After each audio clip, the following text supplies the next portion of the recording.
जय श्री हरि प्यारे भक्तगणों, स्वागत है आप सभी का आपके अपने चैनल कहानी सुनो में। कहानी सुनो में आज आपके लिए लाए हैं एक नई और अद्भुत कहानी, भगवान जगन्नाथ जी की सत्य कहानी। भगवान जगन्नाथ जी को प्रिय है खिचड़ी। जानिए क्यों सुबह के भोग में सबसे पहले उन्हें खिलाई जाती है खिचड़ी। तो चलिए जानते हैं इस खिचड़ी के पीछे का क्या राज है। आपने अगर देश के पुराने या प्रसिद्ध कृष्ण मंदिरों में दर्शन किए होंगे तो आपने गौर किया होगा कि भगवान कृष्ण के मंदिरों में अक्सर ही खिचड़ी का भोग जरूर ही लगाया जाता है। यहाँ तक कि उड़ीसा के पुरी में स्थित जगन्नाथ जी का मंदिर भी, जो कि बहुत ही एक फेमस मंदिर है, उस मंदिर में भी जगन्नाथ जी को रोज़ खिचड़ी का ही भोग लगाया जाता है। ऐसा माना जाता है कि खिचड़ी, जिसे उड़िया में खेचुड़ी भी कहा जाता है, भगवान जगन्नाथ जी के प्रिय भोग में से एक है। आइए यह जानते हैं कि कैसे भगवान जगन्नाथ को सकल धूप सुबह के भोग के रूप में खिचड़ी चढ़ाई जाने लगी और इस खिचड़ी के पीछे आखिर क्या कहानी है।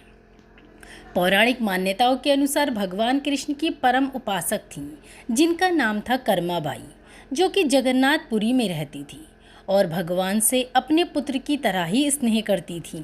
भगवान जगन्नाथ कर्माबाई के मन की इच्छा को जान गए और खुद उनके सामने प्रकट होकर भूख लगी है ऐसा कहने लगे। कर्माबाई ने झटपट खिचड़ी बना दी। भगवान जगन्नाथ ने उसे बड़े चाव से खाया और कर्माबाई से कहा कि मुझे यह बहुत ही पसंद आई मैया, अब से रोज़ खिचड़ी खाने तेरे घर आऊँगा। एक दिन एक महात्मा कर्माबाई के पास आकर बोले कि बिना स्नान के पूजा करके और भोग नहीं लगाना चाहिए। अगले दिन कर्माबाई स्नान आदि करके खिचड़ी बनाने में लगी, लेकिन उन्हें इन कार्यों में काफ़ी देर हो गई। उसमें देर होने के बाद जब भगवान वहाँ प्रकट हुए और बोले, शीघ्र करो मैया, वरना मंदिर के कपाट खुल जाएंगे, मुझे मंदिर में भी जाना है और मुझे भूख भी लगी है। जगन्नाथ जी ने जल्दी जल्दी खिचड़ी खाई और पानी पिए बिना मंदिर में पहुँच गए, लेकिन उनके मुंह पर इस जल्दी जल्दी में खिचड़ी की झूठन लगी रह गई।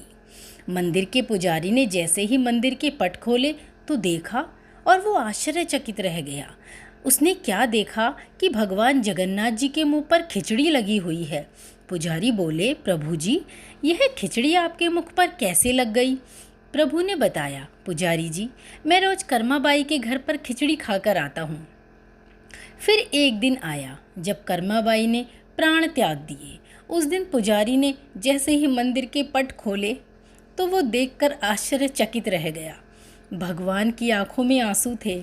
जब पुजारी ने इसका कारण पूछा तो भगवान ने बताया, पुजारी जी, आज मेरी माँ कर्माबाई इस लोक को छोड़कर मेरे निज लोक को विदा हो गई है।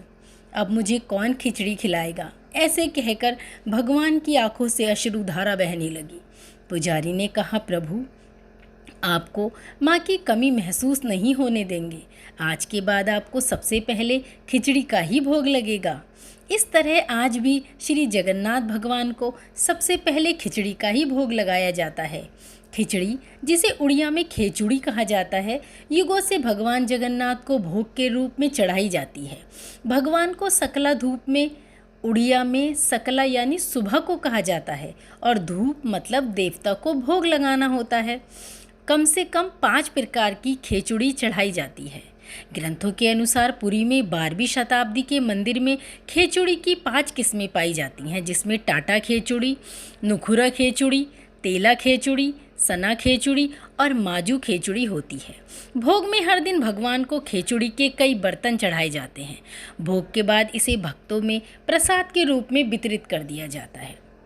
अब आपको बताते हैं आखिर ये जो जगन्नाथ जी को इतनी प्रिय है खिचड़ी, आखिर इसे खाने के क्या फ़ायदे हैं। तो दोस्तों, इसके पीछे बहुत ही बड़े फ़ायदे हैं। खिचड़ी आपने देखा होगा अधिकतर बच्चों को भी बड़ों को भी बहुत ही पसंद आती है। खिचड़ी पौष्टिक होने के साथ साथ बहुत ही हल्की और आसानी से पचने वाली है।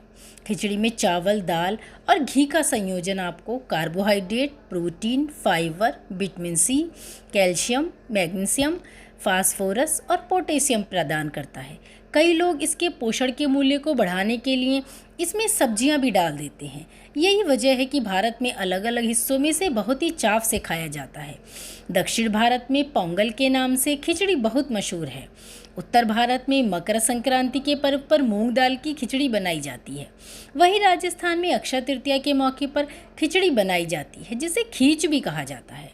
और गुजरात में कई जगह खिचड़ी को खिचड़ा भी कहा जाता है। उड़िया में इसे खेचुड़ी कहा जाता है। तो फिर वही बात बताती है हर कथा कि भगवान सिर्फ भूखे हैं भाव के, सिर्फ भाव के ही भूखे होते हैं परमपिता परमेश्वर।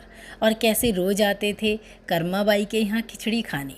दोस्तों, कहानी अच्छी लगी हो तो लाइक ज़रूर कीजिए और हमारे इस चैनल को अधिक से अधिक सब्सक्राइब कीजिए और इस वीडियो को शेयर कीजिए।